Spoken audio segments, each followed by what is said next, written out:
contract offer earlier this week that would have delivered a 5% raise to some workers and 6% raises to others. State lawmakers are debating whether to put $4.2 billion in bond money toward California's high-speed rail project. Rail officials say they need the money to continue construction beyond next year. Some lawmakers question whether the state should spend money for electrifying the line in the Central Valley when it's still unknown if there's enough money to extend the thing to San Francisco. A local emergency has been declared in Santa Barbara County because of that fire north of Santa Barbara. It's burned more than 15,000 acres and is only 5% surrounded. Strong Santa Ana winds are expected to fan it more, and the 101 is still closed. Patrick Brown says the fire is threatening the ranch's zone for more than 80 years. Put my lifetime in it. And, hope it makes it. The fire is burning along the coast between El Capitan State Beach and Gaviota. It started on Monday. The South Coast Air Quality Management District has issued a special air quality advisory due to heavy smoke drifting into parts of L.A., Orange, Riverside counties from the wildfire near Santa Barbara. And the National Weather Service has issued a red flag warning for critical fire danger for much of the Southland from tomorrow morning through Saturday night. It's due to gusty Santa Ana winds and low humidity. When we come back, we'll talk with ABC's Karen Travers to discuss how President Biden is trying to uncork the supply chain bottleneck. Yesterday, Biden tried to address the big question in the minds of most people. Will their holiday stuff get here on time? But first, it's time to see who's out in front of you on the freeway. And go to Nick, who says there's a lot of people out in front of a lot of people on the 91. And that's definitely the case. Usually that start for your morning drive is going to be a mess, and so this morning is no different. Westbound signage to come out of Riverside from before Magnolia. Taxi delays for you showing up through the Corona area to make your way past Green River. Also looks like on the 91 West, right around the 241 Full Road, a couple of cars got injured, although that's off on the right shoulder, so a bit of an attention getter for you first thing this morning. Got an update on that or anything else slowing you down? Pound 250 on the cell phone, keyword KFI traffic. Orange County looking pretty good for your drive, although you're seeing a few Caltrans projects wrapping up for the drive from the overnight and early morning hours, especially along the 405 north and southbound between Westminster Boulevard and it looks like about Booker, so definitely a little bit of slowing for you in the area. As you make your way along the northbound side of the 5, getting out of Norwalk, so before the 605, looks like it's going to be light delay, tactically already starting out into the Commerce area. KFI in the sky helps get you there faster. I'm Nick Conley of Keeney. 5:05, actually 5:06 on your wake-up call. Let's say good morning to ABC News White House correspondent Karen Travers. Yesterday, President Biden tried to address the big question a lot of people have. Will their stuff get here on time? Yeah.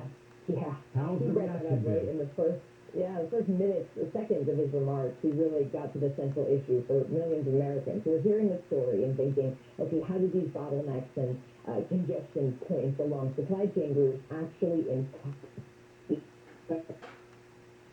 Wondering if gifts you plan to buy. Looks like we're having trouble hearing you. Your phone. You guys still there? Now, we're still here. You're here and there. I wonder if you can move to a different spot maybe, but I think you're talking about how the president was talking about how everybody is interested in finding out when their stuff is going to get here, and also FedEx and UPS and others have agreed to operate 24/7 to clear that cargo out of the ports. So, go ahead. A big headline at the Port of LA, too, the announcement that will now run 24 hours a day, 7 days a week. Union workers in the docks will put in longer hours. The goal is to quickly offload containers and get goods onto trucks. The president said yesterday this is a very critical first step and that the government would get involved and do what needs to be done if it comes to that. But I think it's also striking to hear the administration not making any promises about when this congestion will be alleviated, not making any predictions on when the problem will be solved. But they're certainly trying to get ahead of what could be some pretty tough headlines in a couple of weeks when people really start ramping up their holiday shopping. Sure, and the agreement to operate 24/7 sounds like kind of a pricey prospect for all involved. I assume the companies are going to pass the cost on to you and me? Yeah, I think that's what we should expect. And, there's still issues of worker shortages from longshoremen to truck drivers. So, every point on these supply chain routes, from the production facilities in Asia where there have been outbreaks that have shut down factories, to the shipping, to then the containers getting offloaded to truck drivers, there's an issue at every step of the way, the White House says. And a lot of it is out of control of the United States. Like, there's only so much that can be done, so we're trying to really ramp efforts up at these ports of entry and get things moving across the country. You know, the president said something that struck me yesterday when he said he's calling for more businesses from the private sector to step up, or he's going to use federal authority as needed. What does that mean? It's a great question, and one that we are trying to answer still. And we were asking around about this yesterday. You know, what can the president do to compel companies on this? I don't have a great answer for you yet, because we're still looking into this ourselves. But I think that was something that people picked up on. If federal support is needed, I will direct all appropriate action. What can he do? And the president says if the private sector doesn't step up, we're going to call them out and ask them to act. Beyond pressure, beyond getting people together and underlying the problem, it's not clear what authority the president has when it comes to these private retailers. Yeah, it'll be interesting to find out. Well, keep at it, because we'll want to know tomorrow, maybe. Absolutely. When you get it. Thanks, Karen. I appreciate it. Thanks a lot for all the hard work you're doing out there. I appreciate it. Have a great day. Thanks so much. All right. Yeah, we got to figure out what the president means by that. He's going to use federal authority as needed. And he wants more businesses to step up. So exactly what that means, as you heard Karen say, we don't really know. So maybe she'll go back and find out for us. 5:10 on your wake-up call. An off-duty NYPD officer has been arrested over a fatal shooting in Brooklyn. The motive is believed to be domestic in nature. Assistant Chief Michael Kemper says the officer confessed to shooting his girlfriend after finding her with another guy. One female, a 24-year-old, was found lying in the living room area, and the second female, a 23-year-old, was found lying on the floor in the bedroom. The girlfriend was treated at the hospital and is expected to survive. The other woman died. All right, here's something we never want to hear. The FDA has issued new guidelines on how much salt people should get per day. Who doesn't love salt? White House Press Secretary Jen Psaki says the recommendation is for people 14 and older to limit their salt intake to 2,300 milligrams per day, whatever that is. On average, Americans consume 60% more sodium than recommended, which is linked to high blood pressure and increased risk of heart disease and stroke. And we believe that today's action will lead to a 12% reduction in average sodium intake over the next 2.5 years. Yeah, I know I'm going to cut my salt intake by 12%. The Food and Drug Administration says most salt comes from packaged or restaurant foods, not salt added to meals at home. All right, then I'm going to keep adding salt to my meals at home. The U.S. Supreme Court has heard arguments as it must decide whether to revive the death sentence imposed on convicted Boston Marathon bomber Zohar Tsarnaev. I haven't said that name in a long time, obviously. The sentence was vacated on appeal. The Biden administration claimed a federal appeals court mistakenly threw out the death sentence, even though the administration has declared moratorium on federal executions. Deputy Solicitor General Eric Fain told the court it should respect the jury's verdict. The administration continues to believe the jury imposed a sound verdict. The bombing in 2013 killed 3 people and injured dozens more. Facebook has expanded its harassment policy. The policy now covers attacks on public figures as well as abuse directed at journalists and human rights activists around the world. The new rules for Facebook and Instagram also include a ban on coordinated abuse. That's when a group of different users gang up to harass another person. The changes come after the company has been criticized for how it's handled hate speech, misinformation, and other kinds of harmful content. Deborah Morris, KFI News.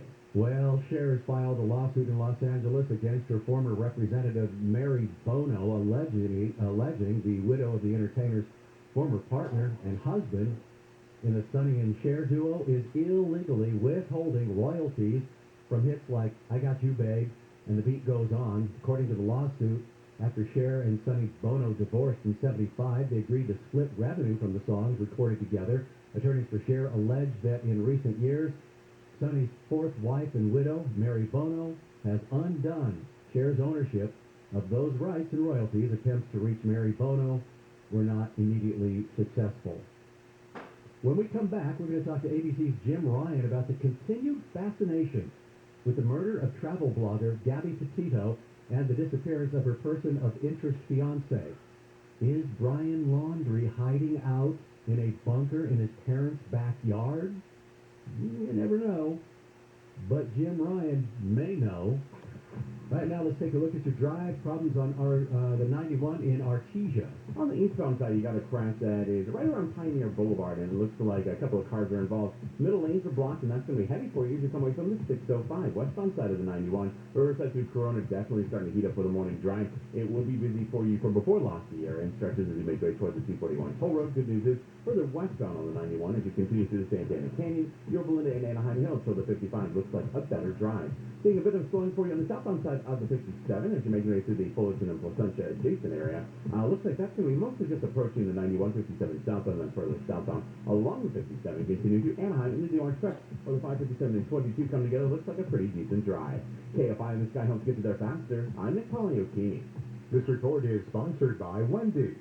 Get Wendy's bacon or sausage, egg, and Swiss breakfast croissant for $1.99. This hot buttery croissant is fluffy enough to sleep on. Wakey, wakey, get a better breakfast for just $1.99. Only at Wendy's. Limited time only. U.S. price participation may vary. Third-party delivery prices may vary. Not valid in the combo. This is former Notre Dame quarterback Brady Quinn. Here's what's trending from the iHeart Sports Network. Presented by DuckDuckGo. The Dodgers-Giants close out their first postseason matchup in rivalry history tonight. The winner will face the Braves in the NLCS. The Ducks blew out the Winnipeg Jets in their season opener. 18-year-old Mason McTavish became the youngest player in team history to score goals. And the Phoenix Mercury survived the Sky in overtime, leaving the WNBA Finals even at 1. The best-of-5 series flips to Chi-Town tomorrow. I'm Missy Jordan. What is it that makes you uniquely you? Well, DuckDuckGo doesn't think that's any of their business. And frankly, it shouldn't be the business of any tech company. Protect your privacy online for free with DuckDuckGo. Hey, Conway here. Know why I got a whole house water filtration system from Purigan Water? Because I don't want to wonder if my family's tap water is safe. No more wasting money on bottled water, no plastic bottles to recycle, and no more visits to the chiropractor's office because you're lifting 5-gallon bottles of water or 40 pounds of salt. No calcium buildup on faucets or shower heads, and that alone is worth it. Purigan extends the life of your water heater. Stay gone with this clean water. Purigan Water offers free lifetime service. No one else can make that claim. The system takes up a little tiny amount of space. So let's get Purigan, California's preferred whole house water filtration system. And for a limited time, when you buy a whole house system, you get the 6-stage alkaline drink system for free. 844-80-WATER. 844-80-WATER. That's P-U-R, again, water.com. Spelled wrong, but the water's right. 844-80-WATER. The Purigan man is your best friend to make your water pure again.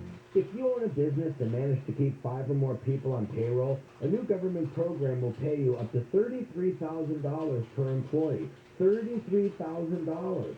This isn't a loan, it's a grant, it's free money. The challenge? Getting your hands on it. Hi, I'm Howard Mackler. That's exactly why I founded InnovationRefunds.com to cut through the red tape and get you the money. At InnovationRefunds.com, our tax attorneys and CPAs are experts at helping businesses like yours to get their share of these government funds. InnovationRefunds.com does all the legwork and doesn't charge you a penny until you receive the money. Our team has helped over 6,000 businesses to get some $450 million, and InnovationRefunds.com can get your business up to $33,000 per employee. Just go to InnovationRefunds.com, click on Qualify Me, answer a few questions. No risk, high rewards. InnovationRefunds.com. I'm celebrating National Beer Day by trying all the craft beers at Good Times Cafe, and of course all the Walt Brewskis too. Staying the night, then doing it again. And now, the top 5 reasons to visit Morocco. Number 5. You're a ball fan, and we got all the ball games on baller-sized TVs everywhere you eat, stay, and play. Number 4. It's National Pasta Day at Good Times Cafe. Cajun chicken, Alfredo, or spaghetti and meatballs for a special price, October 17th. 3. Into the Woods giveaway. Get a roomy 2-person dome tent when you earn 500 points on your reward card, the 18th or 19th. Number 2. Entertainment is back. Robin 6 live November 13th. Get your tickets now. And the number 1 reason. Good times at Sideline Stage never stop. Live music all weekend, every weekend. Morongo Casino Resort and Spa. Morongo. good times. You need a new water heater? Water Heaters Only, with over 53 years in business, offers low prices, quality same-day service, and 0% deferred interest financing. Visit waterheatersonly.com. That's waterheatersonly.com. Terms and conditions apply. Amco presents Bet You Didn't Know. Bet you didn't know that your car's transmission is made up of 800 pieces. Also, bet you didn't know that Amco's fixed over 40 million transmissions, and that Amco offers a nationwide warranty. And Amco offers payment plan options for almost any credit situation. So it's easier than ever to fix it fast and pay it off slow. That's Amco, AA, MCO. Keep your family safe with a clean and healthy environment from Coit. Save 30% on selected services. Call 800-4COIT, 800-4COIT, or Coit.com. Is your business growing? Bail-Arm commercial fire and security systems are designed to change as your needs change. So you're right for now and ready for next. Go to bailarm.com to get protected today. ACO 28CCL 880138. I got sexually molested over the weekend. I went to the airport. I walked through the metal detector, and she gets those swabs. Starts swabbing my hands. Shorty puts the swabs into the machine. Hamburger residue? And then she starts yelling, "Supervisor! Supervisor!" Right. John and Ken, weekdays at 2. Person of interest. Yeah, I was a person of interest. On KFI.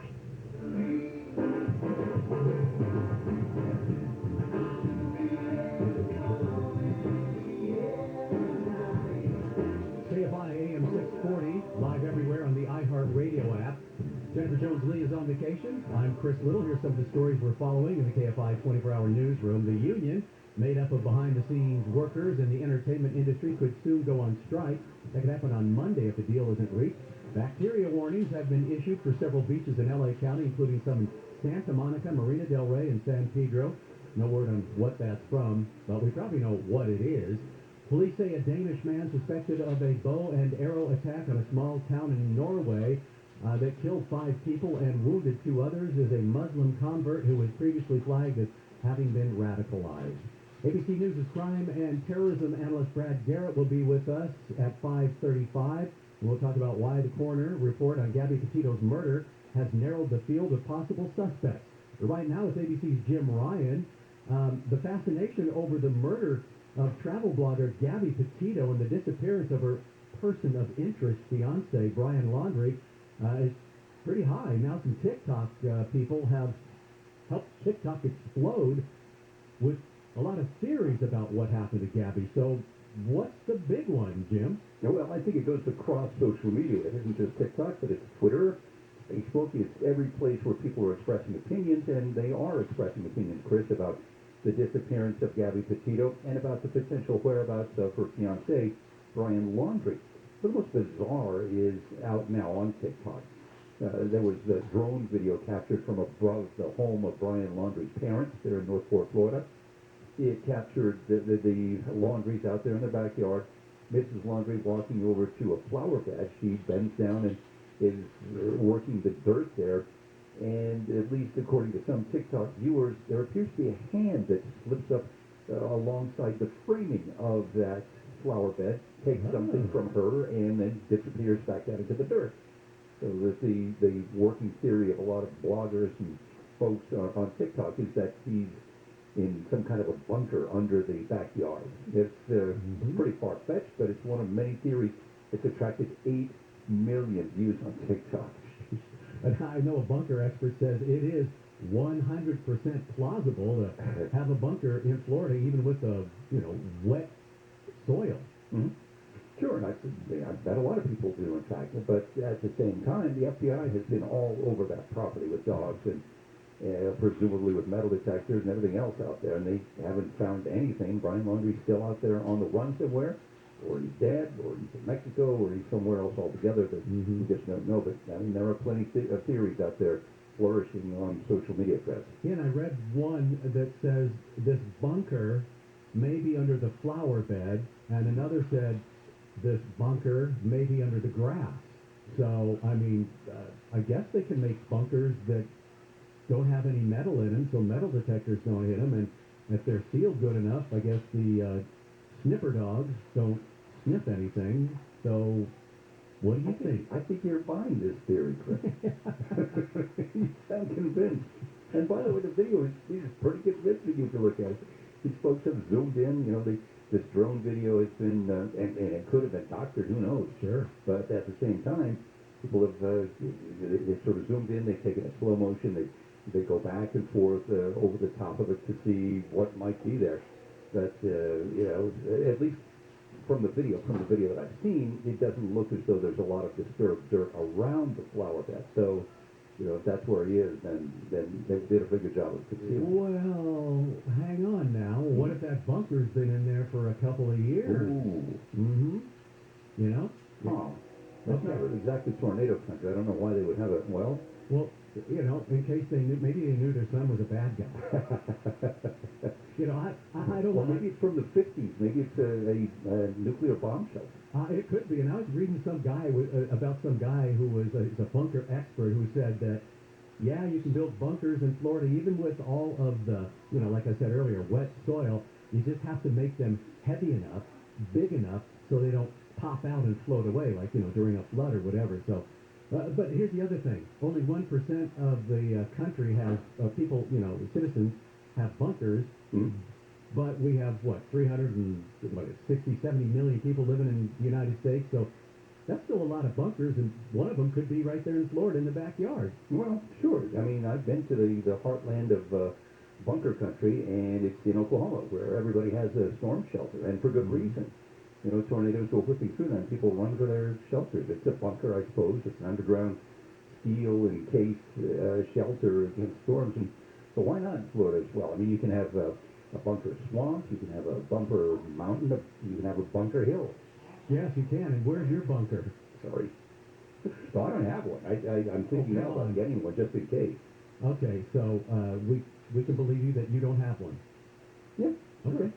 But you're thinking of getting one. I mean, I live in the Tornado Alley as well, at the kind of the southern tip of it. It wouldn't hurt. My house was actually left over by a tornado several years ago. Wow. Well, Jim, really all you need is a basement for that. Right? Well, this is heck, you don't have any basements here. Okay. Well, Jim, that's good stuff. People are interested in it. We've kind of graduated from the fascination with Gabby Petito. Now it's not really a whodunit, or it might be a whodunit. We're still trying to find the suspect or person of interest. Yeah, I guess not really a suspect. So we'll see what happens. Thanks a lot, Jim. I appreciate it. All right. If you haven't seen the video, take a look. It's really weird. Okay. I'm going to check it out and then get a bunker. All right. Back to some of the stories we're working on in the 24-hour KFI newsroom. LA City Councilman Mark Ridley Thomas has been indicted on charges that he allegedly used his previous position as an LA County supervisor to grant county contracts and favors to the University of Southern California. In exchange, USC would expedite master's degrees for Ridley Thomas's son and offer the son a paid professorship. The indictment also alleges Ridley Thomas used USC to launder money from his campaign through USC and into a non-profit operated by his son. The LAPD has shot and killed a man officers say was threatening relatives with a meat cleaver. Detective Megan Aguilar says police were called yesterday morning to a home in the Palms area, and when they got there, they noticed the man in some sort of, or the man in some sort of distress. Fortunately, no one inside of that apartment, none of the family members were injured, either as a result of the incident with the suspect or during the officer-involved shooting. Aguilar says the guy lived in the apartment with his mom, another woman, and a 10-year-old child.